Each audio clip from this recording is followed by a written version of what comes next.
علينا الإيمان وزينه في قلوبنا وكره إلينا الكفر والفسوق والعصيان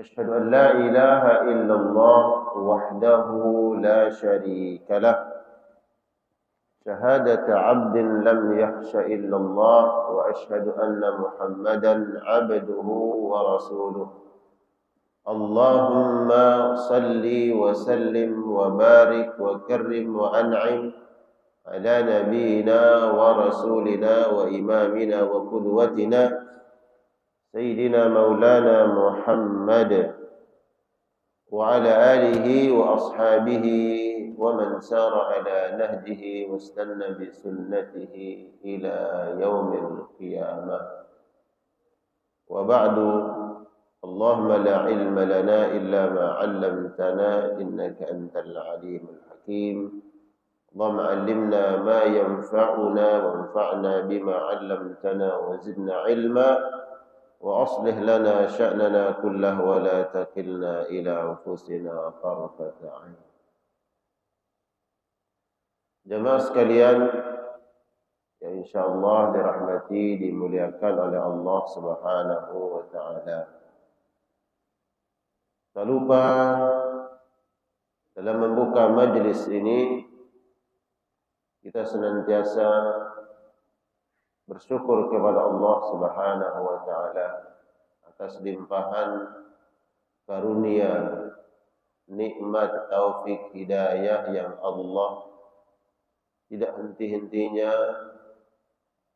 berikan kepada kita semua. Dan kewajiban kita adalah bersyukur atas nikmat tersebut dan mempergunakannya sesuai dengan kehendak yang memberikan nikmat, yaitu Allah Subhanahu wa taala. Salawat dan salam kita sampaikan dengan penuh kerinduan dan kecintaan kita kepada Rasulullah sallallahu alaihi wasallam. Semoga dengan selawat salam kita semua di akhirat nanti Allah memantaskan dan melayakkan kita insyaallah mendapatkan syafaat Rasulullah sallallahu alaihi wasallam, masuk surga dengan syafaat beliau bi ghairi hisabin wala azab, tanpa dihitung oleh Allah catatan amal kita, karena mendapatkan syafaat spesial dari Rasulullah sallallahu alaihi wasallam. Amin ya rabbal alamin. Hadirin jamaah sekalian yang insyaallah dirahmati oleh Allah, pagi hari ini sesuai apa yang disampaikan oleh MC tadi, insyaallah kita akan membahas hadis-hadis yang tercantum di dalam kitab Riyadhus Shalihin lil Imam An-Nawawi rahmatullah alaihi. Sebuah hadis yang diriwayatkan oleh sahabat Abu Hurairah radhiyallahu taala anhu qala qala Rasulullah sallallahu alaihi wasallam ayyuhan nas innallaha tayyibun la yaqbalu illa tayyiban wa innallaha amara al-mu'minin bima amara bihi al-mursalin faqala ta'ala ya ayyuhar rusul kulu minat tayyibati wa'malu salihan wa qala ta'ala ya ayyuhalladzina amanu kulu min tayyibati ma razaqnakum. Hadis ini diriwayatkan oleh sahabat Abu Hurairah dan mata rantai periwayatannya sampai kepada Imam Muslim. Beliau bercerita bahwa Nabi sallallahu alaihi wasallam bersabda dalam sebuah khutbahnya. Nabi berkhutbah, kemudian khutbah ini disampaikan oleh sahabat Abu Hurairah dan terus diriwayatkan. Khutbah Nabi sallallahu alaihi wasallam beliau bersabda, "Ayyuhan nas, wahai sekalian manusia, innallaha thayyibun." Allah Maha baik. Thayyib. Kalau kita lihat hadis-hadis ini diterjemahkan ke bahasa Indonesia, diterjemahkan thayyib itu baik. Kemudian ada yang menerjemahkan Allah itu indah, sama dengan hadis yang berbunyi innallaha jamilun. Allah itu indah. La yaqbalu illa thayyiban. Allah tidak menerima illa thayyiban, kecuali yang baik. Dalam hadis yang lain, innallaha jamilun yuhibbul jamal. Allah itu indah dan hanya mencintai, senang terhadap sesuatu yang indah. Allah baik dan tidak menerima kecuali yang baik. Dan di syarah hadis ini, thayyib maknanya adalah Allah memiliki sifat-sifat kesempurnaan. Kesempurnaan sifat Allah Subhanahu wa taala.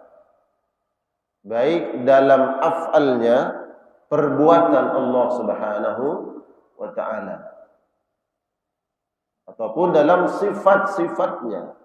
Allah sempurna, tidak memiliki sifat kekurangan, berbeda dengan makhluk yang memiliki berbagai macam sifat an-naqsu, kekurangan, tidak kamal, tidak sempurna.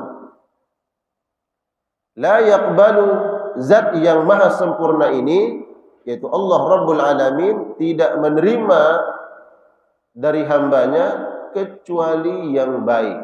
Nah, kata thayyib di sini dalam syarahnya halalan thayyiba, kecuali sesuatu yang halal, dan thayyiba, thayyib, baik. Seseorang ketika berinfak, bersedekah, yang mana tujuannya adalah ingin melakukan amal saleh, Allah tidak menerimanya kecuali dari yang halal. Sehingga sesuatu yang haram digunakan dalam amal saleh, dia tidak diterima oleh Allah. Kata tidak diterima disebutkan oleh para ulama, la thawaba fihi, tidak ada pahalanya. Kalau seseorang ingin terlepas dari perkara yang haram, dia ingin terbebas, boleh dia keluarkan. Ingin terbebas dari yang haram. Tapi dalam masalah pahala disebutkan dalam aqwal para ulama, pendapat para ulama yang muktabar, yang diakui, la thawaba fihi, tidak ada pahalanya. Contoh, ada orang mendapatkan harta, katakanlah uang, dari hasil yang haram. Lalu kemudian dia mau kemanakan ini uang? Dari hal yang haram, diharamkan oleh Allah. Tapi dia dapat itu uang. Apa dia membuang ke laut? Ya. Dikemanakan? Atau dibiarkan uang itu kemudian dimanfaatkan, digunakan oleh orang lain. Yang nanti kemungkinan justru dampaknya, pengaruhnya, keburukannya lebih besar. Seperti uang riba umpamanya. Lalu dikemanakan? Boleh seseorang kemudian terbebas dari uang itu, dia berikan kepada hal-hal yang sifatnya sosial untuk terbebas tapi disebutkan oleh para ulama la thawaba fihi, tidak ada pahalanya. Dalilnya mana? Para ulama berdalil dengan sabda Nabi, innallaha thayyibun la yaqbalu illa thayyiban. Allah hanya menerima, memberikan as-sawaba fihi, pahala pada amal kebaikan yang dilakukan, kecuali dari hal yang baik saja. Karena makna thayyib di sini halalan, yang halal. Wa innallaha amara al-mu'minin, dan Allah memerintahkan kaum muslimin bima amara bihil mursalin, dengan apa yang Allah perintahkan kepada para rasul. Apa yang diperintahkan oleh Allah dalam Al-Quran kepada para nabi, para rasul, ini juga maknanya perintah kepada kaum muslimin.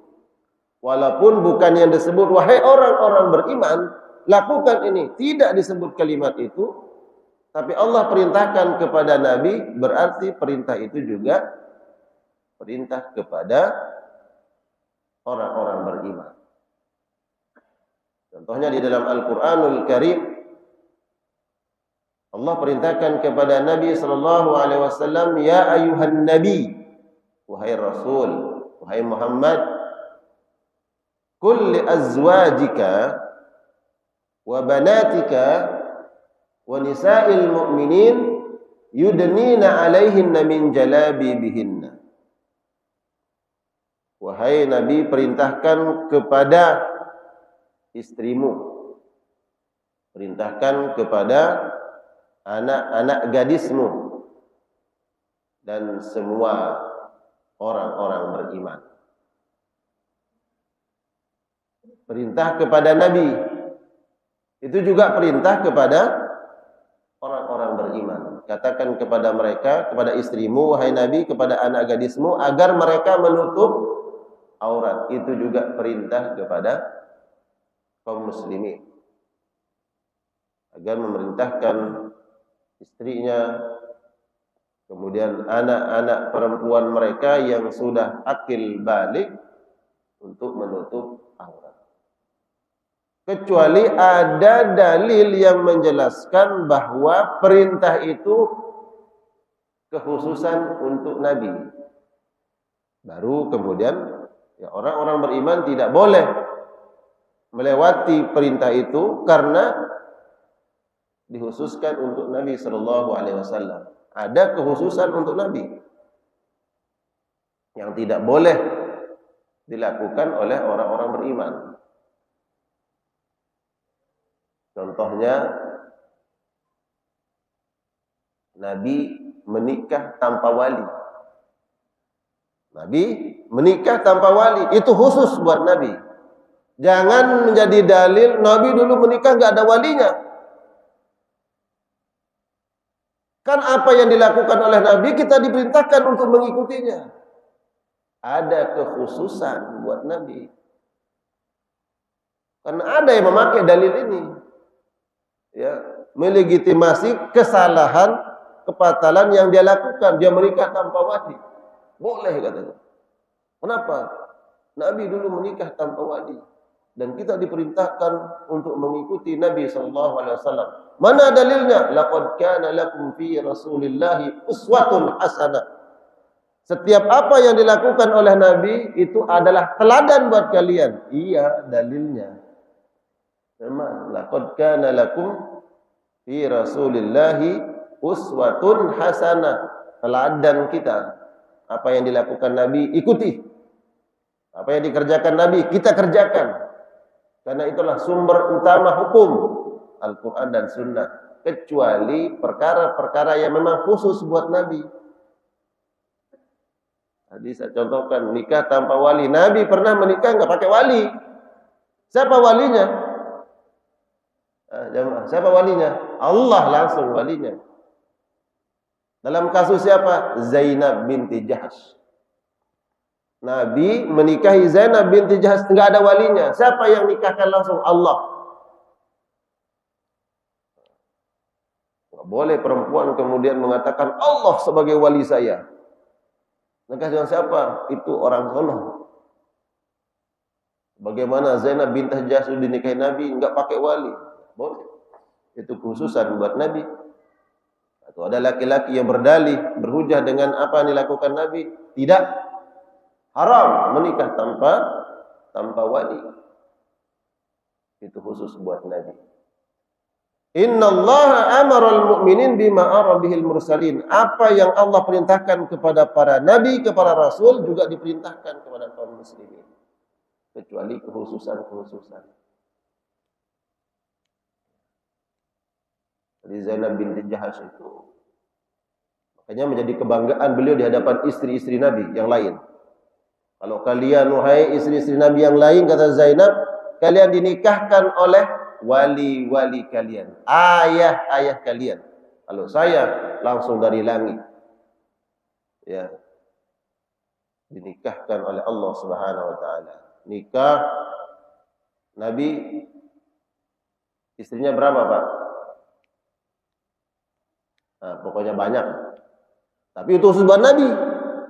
Ada meriwayatkan 9, ada mengatakan 13. Khusus buat Nabi sallallahu alaihi wasallam. Siapa yang mengkhususkan? Allah.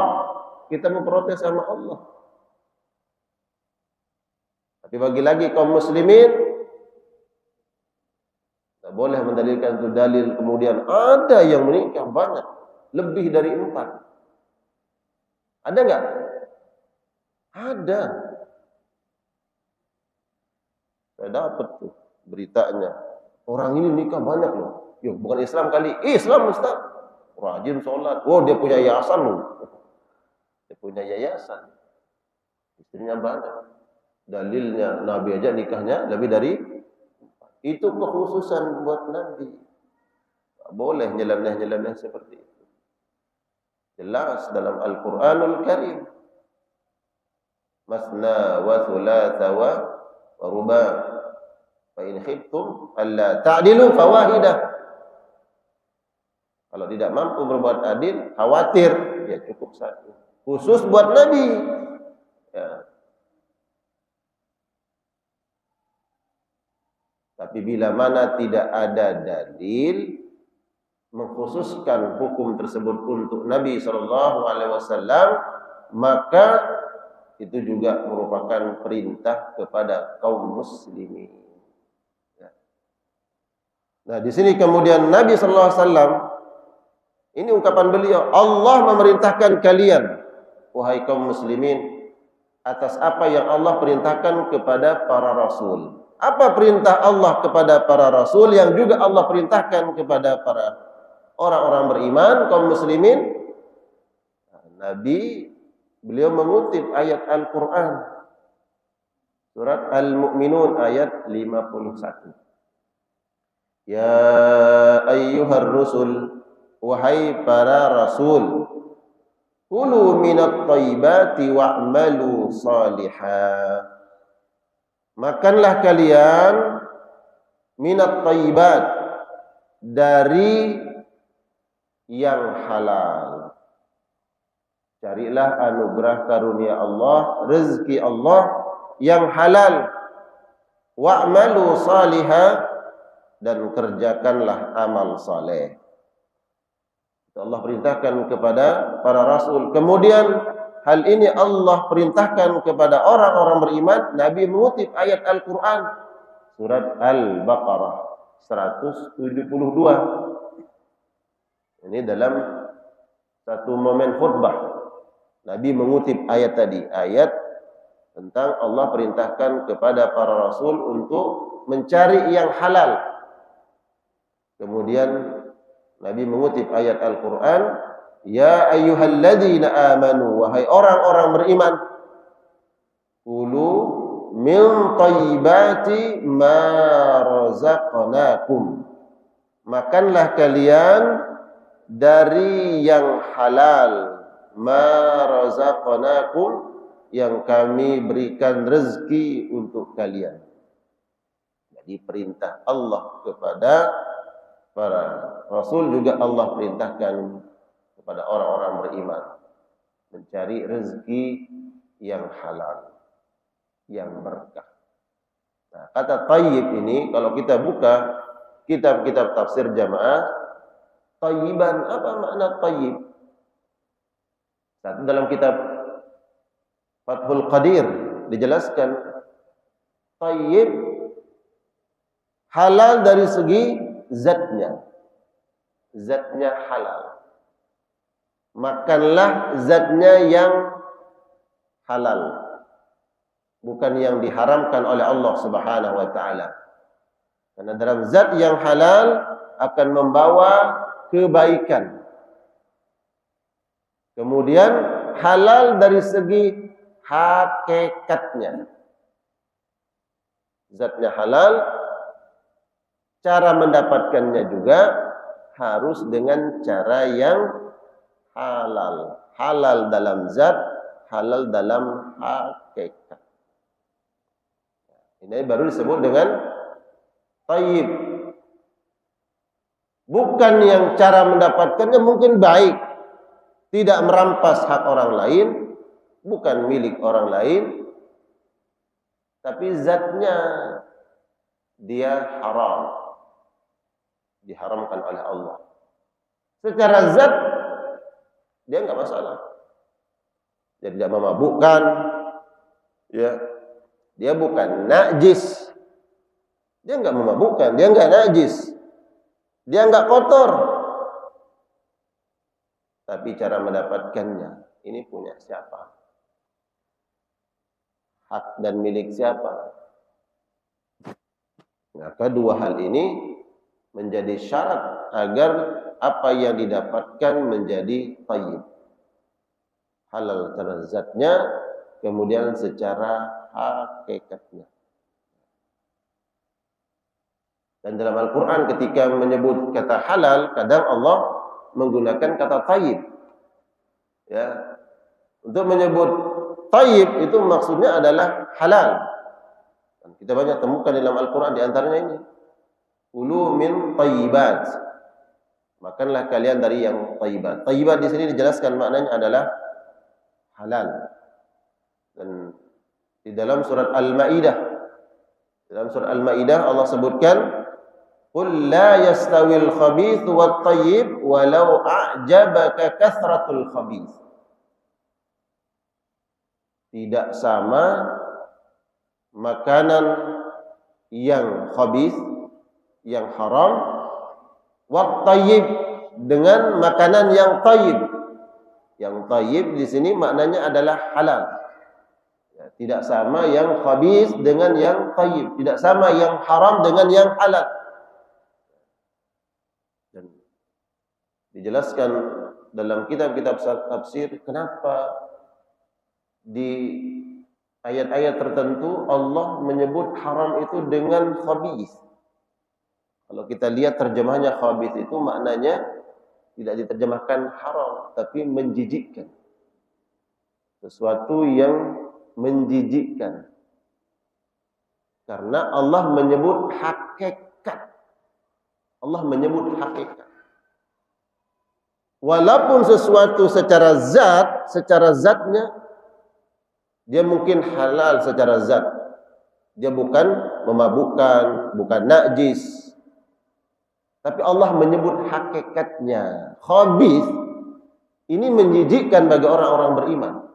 Sehingga orang-orang beriman yang Allah berikan akal enggak mungkin mau mendekati sesuatu hal yang menjijikkan. Walaupun secara zatnya dia tidak menjijikkan.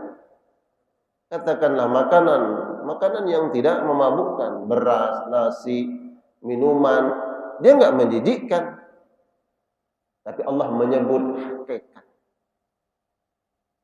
Fa'tabiru ya ulil albab. Maka orang-orang yang memiliki akal tidak mungkin mau mendekati sesuatu hal yang menjijikkan walaupun secara zat dia halal. Hanya kemudian Allah menyebut kata haram dengan kata khabith. Jadi yang diperintahkan oleh Allah kepada para nabi dan para rasul, Allah perintahkan kepada orang-orang beriman, makanlah makanan yang halal, yang thayyib. Kemudian Nabi menyebutkan kisah. Setelah Nabi mengutip 2 ayat ini jamaah, Nabi menyebutkan kisah. Ada cerita. Kata beliau, zakara ar-rajul. Ada seseorang yutilus safar. Dia melakukan perjalanan jauh. Yutil. Itu yutil. Jadi safarnya bukan jarak yang dekat, tapi jarak yang jauh.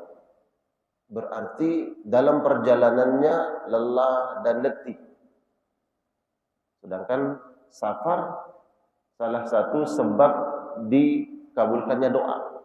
Apalagi safarnya perjalanan yang jauh. As akbar. Kondisi orang ini, kata Nabi, pakaiannya compang-camping. Rambutnya kusut. Ya. Apa faidah Nabi menyebut? Satu, safar menyebabkan orang doanya dikabul oleh Allah. Kedua, kondisi. Kita kalau melihat orang, Pak, orang lagi butuh bantuan, dan kita lihat kondisinya, ya Allah, memprihatinkan. Kira-kira tergerak enggak nurani kita ingin berbuat baik, ingin menolong? Ya, karena kondisinya kan kasihan. Maka lihat orang-orang yang mohon maaf di jalanan itu yang meminta-minta, ada enggak yang pakai pakaian yang baru, yang mahal? Ada enggak? Enggak. Lihat pakaiannya, compang-camping. Ya. Agar apa? Ya, agar orang kasihan. Lalu bagaimana dengan Allah? Allah zat yang memiliki rahmat dan kasih sayang. Ini ada orang yang melakukan perjalanan panjang, perjalanan jauh, safar, kemudian kondisi dan keadaannya, ya Allah, kata Nabi, pakaiannya sudah sobek di mana-mana, rambutnya kusut, menandakan tidak ada kesombongan, tidak ada keangkuhan. Orang kan sombong nampak, Pak. Bisa lewat pakaiannya dia memperlihatkan saya ini siapa.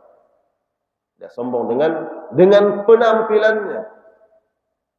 Nabi mengatakan ini orang jauh dari sifat-sifat sombong.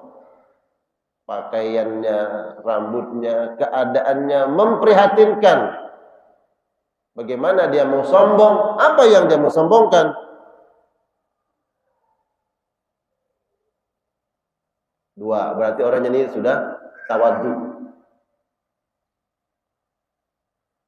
Yamuddu yadaihi ila sama. Orang yang safar ini, kata Nabi, dia berdoa kepada Allah. Doanya yamuddu yadaihi, yamuddu itu dia angkat. Madda yamuddu, memanjangkan. Makanya dalam ilmu tajwid ada istilah mad. Belajarkan mad. Ada mad tabi'i, mad jaiz munfasil, mad wajib muttasil. Mad artinya apa? Dipanjangkan. Ya muddu yadai. Dia begini. Bukan biasa begini. Sampai begini kata Nabi. Menunjukkan apa? Begitu berharapnya kepada Allah.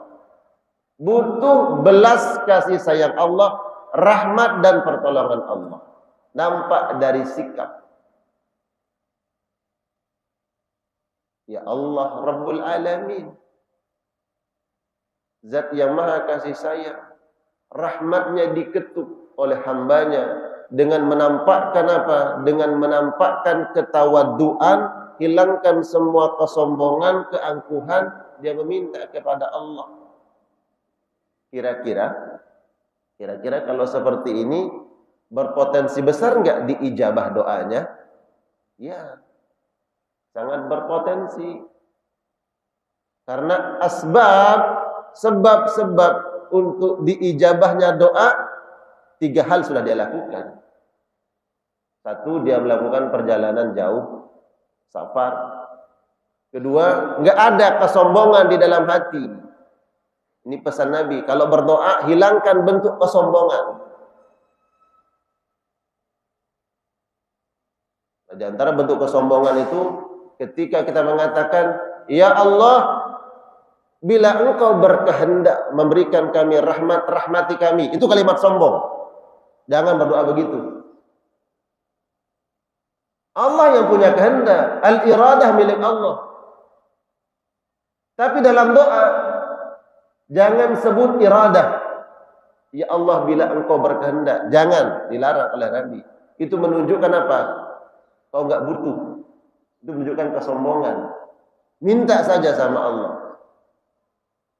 Ya mungkin orang salah nyebut. Ya dalam momentum yang sangat sakral dan momentum besar, dia menyebut berdoa begitu, ya Allah, bila kau berkehendak rahmati negeri kami. Jangan rahmati negeri kami Allah, jangan bilang kalau kau berkehendak. Dan itu disebutkan dalam kitab adab berdoa, adab-adab berdoa. Enggak boleh menyebut itu. Karena seolah-olah ya terserah engkau lah Allah. Ya. Tapi ada juga yang menyebut ya, bila engkau berkehendak memasukkan aku ke dalam neraka, ya Allah, masukkan saja. Bila kau berkehendak masukkan aku ke dalam surga, masukkan aku, ya Allah. Dalam adab doa tidak dibenarkan. Jadi kalau minta, ya minta langsung. Minta surga, minta rahmat, minta sesuatu. Karunia Allah. Jadi bentuk menghilangkan kesombongan. Nah ini orang yang safar ini dengan pakaiannya compang-camping, apalagi yang dia banggakan. Jadi ketika Allah melihat, dia runtuhkan, dia hilangkan, dia bersihkan hatinya dari sifat-sifat keangkuhan dan kesombongan, itu sudah menjadi sebab diturunkannya ijabah doa. Ya muddu yadaihi ila sama, kemudian memperlihatkan begitu butuhnya kepada Allah. Nah, ini juga menjadi dalil jamaah, seseorang ketika berdoa masyru'iyah, disyariatkannya, dianjurkan raf'ul yadain inda doa, mengangkat kedua tangan ketika berdoa. Boleh nggak mengangkat tangan ketika berdoa? Boleh. Bahkan dianjurkan. Masyru'iyah. Dalilnya ini. Kecuali dalam hal-hal tertentu yang Nabi ketika berdoa, beliau tidak pernah mengangkat tangan, maka ikuti. Nabi nggak pernah mengangkat tangan dalam riwayat beliau berdoa. Dalam doa apa? Ketika dia berkhutbah. Nabi khutbah Jumat. Beliau kemudian berdoa. Yang mana doa menjadi rukun khutbah. Allahumma ighfir lil muslimina wal muslimat wal mu'minina wal mu'minat al ahya'i minhum wal amwat. Doa untuk kaum muslimin. Nabi tidak ada riwayatnya ketika khutbah Jumat beliau mengatakan berdoa. Ya. Jadi dalam hal ini ya kita ittiba, kita ikuti. Walaupun ada hadis umum yang menjelaskan doa mengangkat tangan, ya ini. Hadis umum doa mengangkat tangan, ya ini. Tapi dalam khutbah Jumat Nabi tidak pernah mengangkat tangan, ya sebenarnya kita ittiba. Kalaulah kemudian kita temukan di luar, Ustaz saya lihat itu khotibnya ketika berkhutbah Jumat, Allahumma ighfir lil muslimin wal muslimat, dia angkat tangan. Oke, mungkin dia memakai dalil umum. Jangan jadikan itu sebagai perselisihan, pertengkaran. Tapi kalau kita ingin ittiba sebagaimana Nabi berkhutbah, kalau kita jadi khatib, udah jangan angkat tangan. Lalu bagaimana Nabi menggantikan mengangkat tangan itu? Dalam riwayat menyebutkan, makanya khatib mengangkat tangannya begini. Beliau memberikan isyarat dengan telunjuk ketika menjadi khatib. Adapun Di luar itu, Nabi sallallahu alaihi wasallam mensyariatkan kita silakan mengangkat tangan. Bahkan kalau kita lihat hadis ini, yamuddu, dia betul-betul mengangkat tangannya. Dan itu menunjukkan berharap kepada Allah. Dan ada momentum-momentum Nabi betul-betul mengangkat tangannya. Di antaranya adalah ketika perang Badar akan meletus, ya, berkecamuk perang Badar. Nabi berdoa, mengangkat tangan beliau tinggi-tinggi sampai sahabat Sayyidina Abu Bakar As-Siddiq melihat ketiak Nabi sallallahu alaihi wasallam. Kenapa? Menunjukkan beliau mengangkat tangannya. Ya, mengangkat tangan tinggi-tinggi. Masyru'iyah diperbolehkan. Dan riwayat yang menyebutkan tata cara mengangkat tangan ada beberapa kaifiyah. Kaifiyah mengangkat tangan. Bagaimana Ustaz cara mengangkat tangan yang benar? Apakah begini? Atau begini? Atau bagaimana? Dalam kaifiyahnya dijelaskan oleh para ulama. Yang pertama adalah yadummu yadai. Jadi kita merapatkan kedua telapak tangan. Rapatkan. Kemudian kita mengadahkan ilas sama ke langit. Ya, ini yang pertama. Jadi kita rapatkan. Yang kedua, dia dirapatkan, dibuka. Ya muddu yadayhi ilas sama, seperti ini. Silahkan. Ya, begini, kemudian begini. Ada yang riwayat menyebutkan pernah suatu hari Nabi membalik kedua telapak tangannya. Berarti bagaimana? Pernah melihat ada doa begini? Kalau kita tanya apa dalilnya, doa daf'ul bala. Daf'ul itu menolak. Ya, ini isyarat menolak bala biasanya kalau ada dalam doa qunut an-nazilah. Allahumma kshif annal bala wal waba wal fahsya wal fitan wal munkar ma la yakshifhu ghairu. Orang yang tertimpa musibah dan mendoakan, ya, didoakan oleh kaum muslimin, ya Allah angkat musibah itu. Allahumma kshif. Kadang dia ada isyarat begini. Allahumma dfa. Ada bencana di tempat lain, ya Allah terjadi gempa. Di mana-mana terjadi bencana bala, kita yang masih diberikan aman oleh Allah, doa. Doa untuk mereka, doa untuk diri kita dilindungi, dijaga oleh Allah. Allahumma dfa. Ya Allah tahan. Jangan sampai turun bencana di sana, ya, di tempat lain yang sudah terjadi, dan jangan turunkan bencana di tempat kami. Allahumma dfa. Allahumma asrif. Kita punya lingkungan, ya, diberikan aman oleh Allah. Ternyata tetangga kampung kita udah dekat, udah bencananya udah dekat. Allahumma asrif, ya Allah hindarkan, udah dekat. Jauhkan, hindari ya Allah. Dan kadang diisyaratkan dengan doa seperti ini. Dan riwayat doa balik telapak tangan ini disebutkan bahwa Nabi SAW ketika beliau mengangkat tangan, begitu mengangkat tangannya sampai dilihat oleh para sahabat sampai seperti ini. Dan itu menjadi dalil, ya, bahwa sebenarnya tidak harus seperti ini. Kalaupun ada yang memakai doa dengan membalik telapak tangan, diperbolehkan sebagai bentuk isyarat.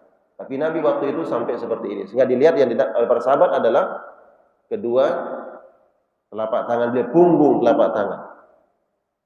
Itu sebagai isyarat untuk terhindar dari bala, bencana dan musibah. Jadi kaifiyat doa jamaah berdoa itu yang pertama adalah silahkan nadummu yadaina, kita gabungkan kedua telapak tangan, kemudian nabuddu ilas sama, kita berikan isyarat seperti itu. Kemudian Nabi menyebutkan ya Rabb, ya Rabb. Orang ini berdoa mengatakan ya Allah, ya Allah. Dia memanggil nama Allah. Dia berseru, bukan dalam hati. Ini menjadi hujjah bahwa boleh kita mengangkat suara kita ketika berdoa. Boleh mengangkat suara. Ada yang mengatakan cukup dalam hati. Ya, doa fil qalbi boleh dalam hati. Tapi mengangkat suara ketika berdoa juga diperbolehkan. Dalilnya mana? Ini, ya Rabbi, ya Rabbi. Menunjukkan bahwa dia mengeraskan suaranya. Seperti orang yang merengek memanggil, tolong kami, tolong kami. An-najat, an-najat, bantu, bantu. Dia mengangkat suaranya. Jadi boleh mengangkat suara ketika berdoa. Tapi dalam kitab adab-adab doa, jangan sampai mengganggu orang lain. Karena ada riwayat bahwa ada orang yang dia mengangkat suaranya. Didengar oleh Nabi. Kemudian Nabi menegurnya, engkau menyeru zat yang tidak tuli. Jadi cukup dengan suara yang pelan, Allah mendengarnya. Kenapa? Karena dia mengganggu orang lain. Ya, kalau sekiranya jamaah, doa kita itu mengganggu orang lain, maka jangan mengeraskan, jangan mengangkat suara. Kecuali tidak mengganggu. Ya. Karena pada hakikatnya boleh mengangkat suara ketika doa. Dalilnya mana? Hadis ini. Apakah itu tadad bertentangan dengan apa yang disampaikan Nabi kepada orang yang tadi? Orang yang mengangkat suaranya kemudian dilarang oleh Nabi, kamu menyeru zat yang tidak tuli. Ya, tidak bertentangan. Boleh mengangkat suara dalam momentum dan keadaan tertentu, tidak mengganggu orang lain. Ya. Kalau mengganggu orang lain, maka hendaknya merendahkan suara. Karena yang kita tempat memohon, yang kita minta, zat yang fa innahu ya'lamus sirra wa akhfa. Dia tahu apa yang tersembunyi di dalam hati kita. Apa yang di dalam kalbu kita, bisikan hati Allah tahu apa yang kita minta. Ud'u rabbakum tadarruan wa khufiyah. Mintalah kepada Allah dengan tadarru'. Tadarru' itu dengan suara yang lemah lembut, dengan adab yang baik. Kalau suara ditinggikan tanpa hajat, tanpa kepentingan, Al-Quran mencela, inna anqaral aswati la sautul hamir.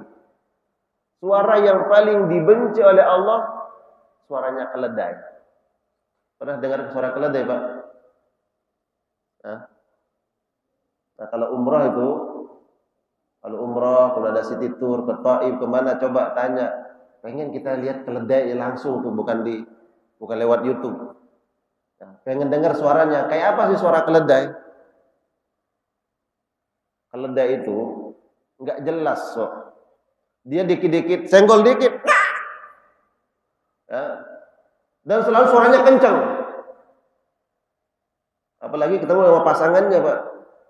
Ya, kayak kucing, ketemu pasangannya, gigit dikit teriak suaranya.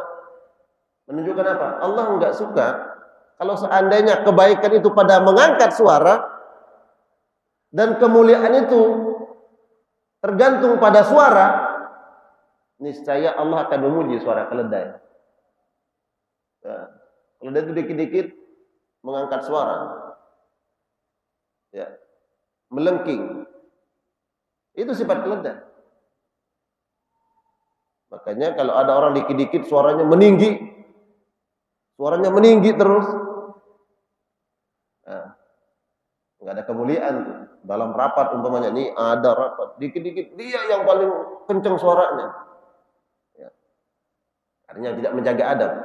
Ada situasi kita harus mengangkat suara, menunjukkan ketegasan, menunjukkan wibawa. Seperti singa, Pak. Ada waktunya dia mengaum. Ada waktunya cuma diam, ajak melototin gitu ya. Tapi keledai dikit-dikit. Makanya kemudian kalau seandainya dengan mengangkat suara itu menjadi sebuah kemuliaan, niscaya suara keledai akan dipuji oleh Allah. Ternyata tidak. Begitu juga dalam doa. Ya, silahkan ada suara. ada momentumnya, ada saatnya mungkin kita mengangkat suara, kita minta kepada Allah, menunjukkan bahwa kita sangat butuh kepada Allah. Tapi ada kalanya cukup dalam hati kita minta kepada Allah Jalla Jalaluhu. Ya, dengan suara yang lirih, lemah lembut, tadarruk kepada Allah Subhanahu wa taala. Nah, jadi jamaah, ini seseorang yang diceritakan oleh Nabi ini, Nabi cerita langsung. Ada orang yang safar, dia keadaannya compang-camping, kemudian dia mengangkat tangannya ketika berdoa dan menyebut nama Allah, tapi ternyata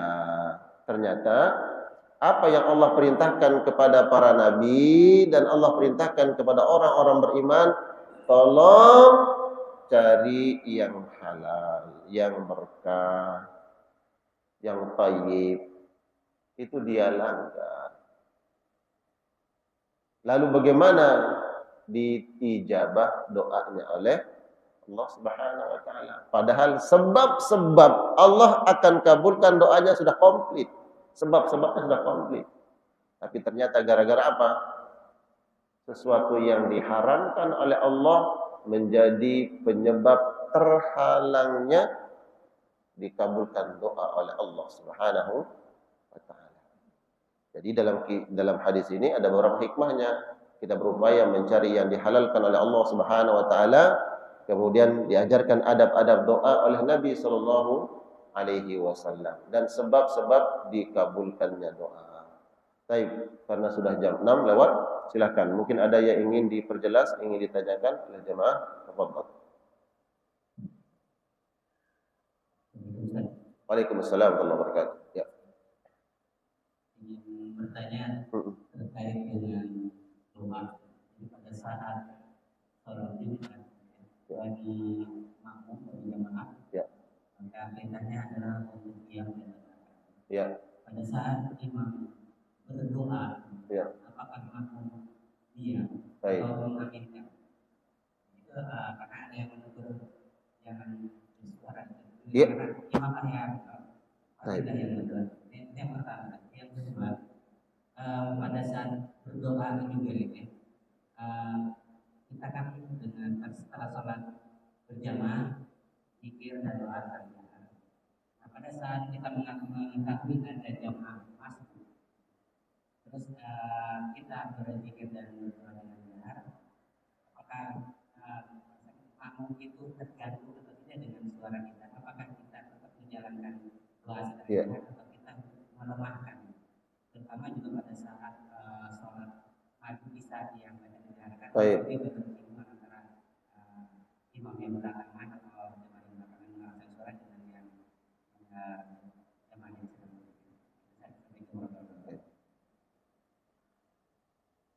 Dua pertanyaan. Yang pertama masalah ta'minud doa. Menjawab doa dengan kalimat amin. Ada tempat-tempat yang memang kita dimasyru'iyah, dianjurkan untuk mentakmin, mengaminkan doa imam. Kapan yang pertama? Ketika salat berjamaah.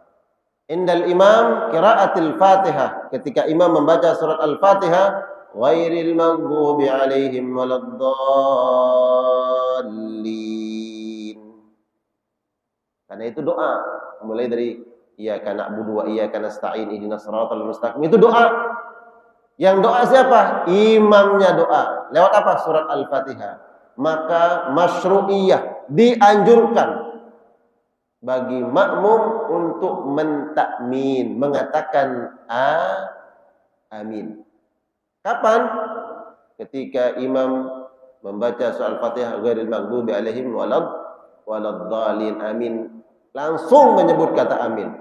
Bahkan dalam mentakmin mengaminkan itu boleh membersamai imam. Nanti sampai pada jawaban itu ya, ini saya jelaskan. Boleh membersamai imam. Kapan boleh makmum membersamai imam dalam ucapan dan gerakan? Ketika amin dalam salat. Ghairil maghdubi 'alaihim waladdallin. Amin. Imam langsung menyebut kata amin, enggak perlu nunggu selesai imam bilang amin baru kita amin, enggak perlu, langsung. boleh membersamainya. Kalau dalam hal lain nggak boleh. Gerakan nggak boleh membersamai imam, apalagi mendahului imam. Tapi dalam amin boleh membersamainya. Nggak apa-apa, bareng. Amin kata imam, amin bareng boleh. Ghairil maghdubi alaihim waladdallin. Amin. Kita nyahut amin, boleh. Tapi membersamai juga boleh. Jangan tunggu selesai nggak apa-apa. Ya, tapi jangan dahuluin. Imam baru ghairil maghdubi alaihim waladdallin, belum selesai dhalin udah amin. Jangan. Ya. Jadi dianjurkan mengaminkan doa imam. Bagaimana selesai sholat berjamaah, ya kan? Selesai sholat berjamaah, imamnya memimpin doa, lalu kita mau mengaminkan. Sedangkan yang lain ada masbuk. Ini ranah khilaf jamaah. Ya, kalau yang masbuk mudah-mudahan di esok hari di sholat berikutnya dia tidak masbuk, biar nggak terganggu, karena memang masjidnya melakukan zikir jamaah selesai sholat. Ini perbedaan yang harus kita toleransi. Ya, jadi masjid kita ini zikir berjamaah selesai sholat. Jadi jangan protes yang masbuk. Kami masbuk terganggu. Oke, biar Anda tak terganggu, besok jangan masbuk. Paham? Ya. Baik, sebentar ya. Jangan, karena apa? Jangan kita ributkan kemudian ini jadi masalah nanti. Ustaz, kita ingin mengikuti bagaimana tata cara Nabi. Silahkan, kalau memang disepakati seperti masjid yang lain umpamanya dia tidak ada zikir jama'i setelah salat, silahkan. Jadi kalau mau ada yang masbuk nggak ada yang terganggu. Tapi kalau masjid kita umpamanya karena memang mengikuti zikir jama'i setelah salat fardu, maka yang masbuk jangan kemudian menyalahkan karena kami merasa terganggu, padahal rumah dekat masjid. Ya, ini untuk menjaga ukhuwah, menjaga hal yang diikhtilafkan di kalangan para ulama, menjadi khilaf. Ya. Nah, adapun ketika khutbah Jumat, imamnya ketika baca doa, imam itu maksudnya khatib. Karena idza sa'idal khatibu 'alal mimbar, dalam riwayat lain idza sa'idal imamu 'alal mimbar, apabila imamnya naik ke atas mimbar, khatibnya. Nah, sang imam, sang khatib, Allahumma ighfir lil muslimina wal muslimat wal mu'minina wal mu'minat. Kita sebagai jamaah apakah harus mengaminkan atau tidak? Tidak. Ya, tidak harus mengaminkan. Karena ketika Nabi SAW berkhutbah dan doa kaum muslimin, para sahabat tidak ada yang kencang suara aminnya. Coba cari dalam riwayat, ada enggak amin? Enggak. Jadi kita enggak perlu mengaminkan. Nah, kemudian Ustaz, kami dengar dalam masjid jamaahnya mengaminkan, berarti dia memakai keumuman hadis bahwa doa itu diaminkan. Lagi-lagi ini dalam ranah khilaf para ulama, jangan jadikan sebagai pemicu, pemantik pertengkaran. Paham ya? Jangan gara-gara itu kemudian, oh kalau begitu saya mau berhenti sholat di sana, saya nggak mau lagi dengan jamaah itu. Jangan. Ya. Kalau kita ingin mengikuti sebagaimana yang sampai riwayatnya dengan dalil-dalil yang sharih yang jelas, ya kita nggak usah mengaminkan. Ya, tidak perlu mengaminkan. Amin. Ya. Karena sebagian masjid ketika khatibnya membaca doa dia mengaminkan. Ada sebagian, karena saya ini kan khutbahnya masjid sini, masjid ini, ya beda-beda. Alhamdulillah di masjid tertentu ketika baca doa Allahumma ighfiril muslimina wal muslimat jamaahnya amin. Masa saya bilang, diam, jangan amin. Enggak mungkin kita bilang begitu. Ya, ini ranah khilaf. Ya. Di masjid yang lain ketika saya doa, diam semua jamaahnya enggak ada. Berarti dia pakai dalil itu. Ya. Dan saya tetap khutbah di masjid yang jamaahnya amin, saya datang khutbah.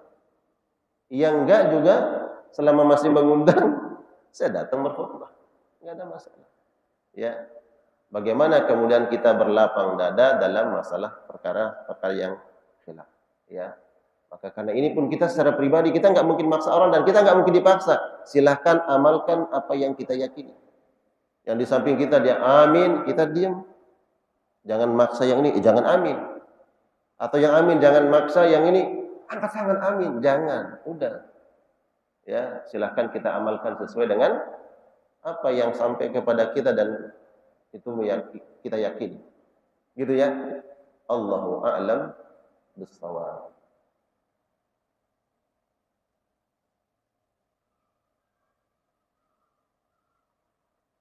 Baik. Cukup. Insyaallah mudah-mudahan kajian kita pagi hari ini ada manfaat, ada hikmah, ada faidah yang kita dapatkan. Jadi tambahan wawasan keislaman kita. Dan yang paling utama, meningkatkan kualitas iman, takwa, serta amal ibadah, amal soleh kita kepada Allah Subhanahu wa Ta'ala. Sama-sama kita tutup dan doa kafaratul majlis. Subhanakallah bihamdika, asyhadu an la ilaha illa anta, astaghfiruka wa atubu ilaik. Wassalamualaikum warahmatullahi wabarakatuh.